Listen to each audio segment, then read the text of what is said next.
લુંગડી toll નાકાના વિરોધમાં આગામી યોજાનાર કાર્યક્રમોને લઈને ભરતસિંહ વાળાએ પ્રતિક્રિયા આપી। ભાવનગર જિલ્લાના મહુવા તાલુકાના લુંગડી નજીક ટોલ નાકાના વિરોધમાં થોડા દિવસ પહેલા પણ આવેદનપત્ર અપાયું હતું અને સતત વિરોધ ચાલી રહ્યો છે। ત્યારે આવતીકાલે વિરોધ પ્રદર્શન બેઠક સહિતના યોજાનાર કાર્યક્રમને લઈને આજે બપોરે 12 કલાકે ભરતસિંહ વાળાએ પ્રતિક્રિયા આપી લુંગડી ટોલ નાકાના વિરોધમાં જોડાવા અપીલ કરી હતી। મારું નામ વાળા ભરતસિંહ પોપટભા, પ્રદેશ પ્રમુખ ખેડૂત કલ્યાણ સંગઠન અને લુંગડી ટોલ નાકા લડત સમિતિ અગ્રણી।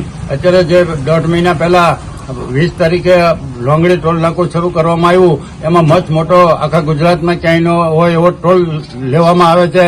એનો તરત જ અમારો 7મા મહિનાથી 23 તારીખથી જ અમારો વિરોધ હતો। અમે આવેદન પણ આપ્યા, ખૂબ રજૂઆતો કરી અને ઘણી વખત અમે આ બાબતે રજૂઆત કરેલી છે સરકાર અને તંત્રમાં, પણ આજ સુધી એનું નમતું જોખવામાં નથી આવ્યું। હમણાં જ થોડા દિવસ પહેલા અમે મહુવાના કોંગ્રેસ સમિતિના આગેવાનો અને અમે જયારે વિજયભાઈ સાથે લઈને અમે બધા ગયા ત્યારે કલેક્ટરે એમ કીધું કે ભાઈ તમારે આ મુદ્દો છે એ અમારાથી ન ઉકેલી શકે, તમે ગાંધીનગર કે દિલ્હી જાઓ। એટલે પછી અમારે તો નેતાઓને મત આપ્યા, દિલ્હી વાળાને ગાંધીનગર વાળાને, એટલે આવા કામ હોય એ સરકારના એને જ કરવા જોઈએ।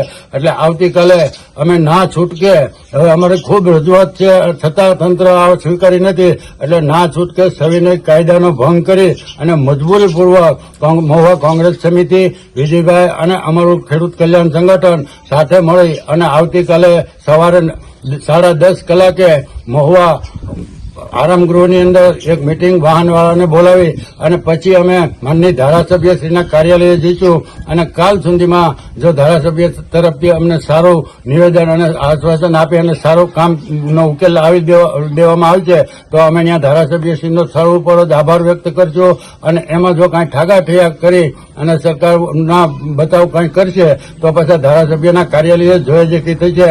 એટલે કાલે મહુવાની અંદર કોંગ્રેસ સમિતિ અને ખેડૂત કલ્યાણ સંગઠન એક જબરું આંદોલન કરવાના છે। એમાં મહુવા તાલુકાના તમામ વાહનો અને લોકોને આ લોક આંદોલન સમજી અને મોટી સંખ્યામાં હાજરી આપવા અમારી વિનંતી છે।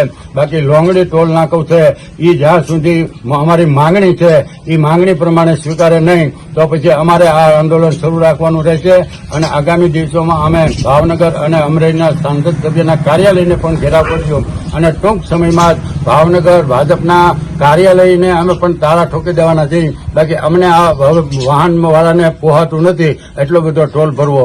એટલે સરકાર અમારી વાત વહેલી તકે માને અને કાલ ધારાસભ્ય શ્રી આનો ઉકેલ લાવે એવી અમારી માંગ છે।